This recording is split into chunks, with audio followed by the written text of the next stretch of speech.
Most terribly cold it was. It snowed, and was nearly quite dark, an evening the last evening of the year. In this cold and darkness there went along the street a poor little girl, bareheaded, and with naked feet. When she left home she had slippers on, it is true, but what was the good of that? They were very large slippers, which her mother had hitherto worn. So large were they, and the poor little thing lost them as she scuffled away across the street.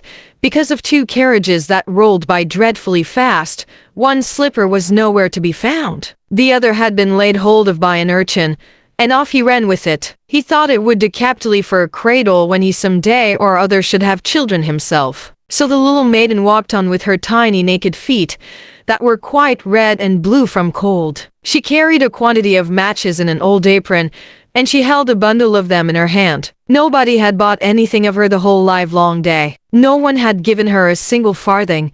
She crept along trembling with cold and hunger, a very picture of sorrow. The poor little thing. The flakes of snow covered her long fair hair, which fell in beautiful curls around her neck. But of that, of course, she never once now thought. From all the windows the candles were gleaming, and it smelt so deliciously of roast goose, for you know it was New Year's Eve. Yes, of that she thought. In a corner formed by two houses, of which one advanced more than the other, she seated herself down and cowered together. Her little feet she had drawn close up to her, but she grew colder and colder, and to go home she did not venture, for she had not sold any matches and could not bring a farthing of money. From her father she would certainly get blows. And at home it was cold too, for above her she had only the roof, through which the wind whistled, even though the largest cracks were stopped up with straw and rags. Her little hands were almost numbed with cold. Oh, a match might afford her a world of comfort, if she only dared take a single one out of the bundle, draw it against the wall, and warm her fingers by it. She drew one out. Risht! How it blazed! How it burnt! It was a warm, bright flame, like a candle, as she held her hands over it. It was a wonderful light. It seemed really to the little maiden as though she were sitting before a large iron stove, with burnished brass feet and a brass ornament at top. The fire burned with such blessed influence. It warmed so delightfully. The little girl had already stretched out her feet to warm them too. But the small flame went out. The stove vanished. She had only the remains of the burnt-out match in her hand. She rubbed another against the wall.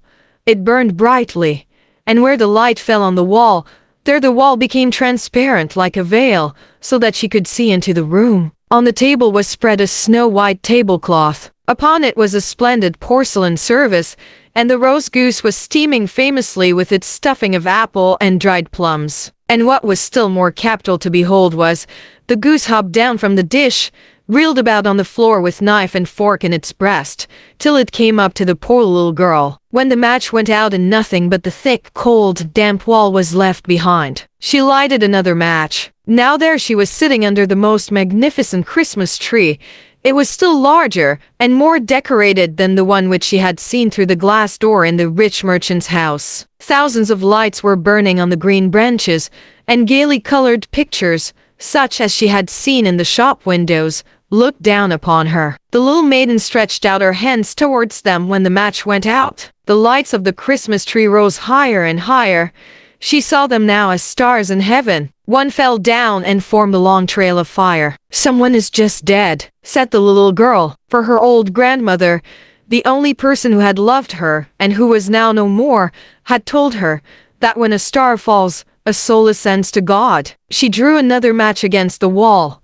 It was again light, and in the luster there stood the old grandmother, so bright and radiant, so mild, and with such an expression of love. "Grandmother," cried the little one, "oh, take me with you. You go away when the match burns out. You vanish like the warm stove, like the delicious roast goose, and like the magnificent Christmas tree." And she rubbed the whole bundle of matches quickly against the wall, for she wanted to be quite sure of keeping her grandmother near her. And the matches gave such a brilliant light that it was brighter than at noonday.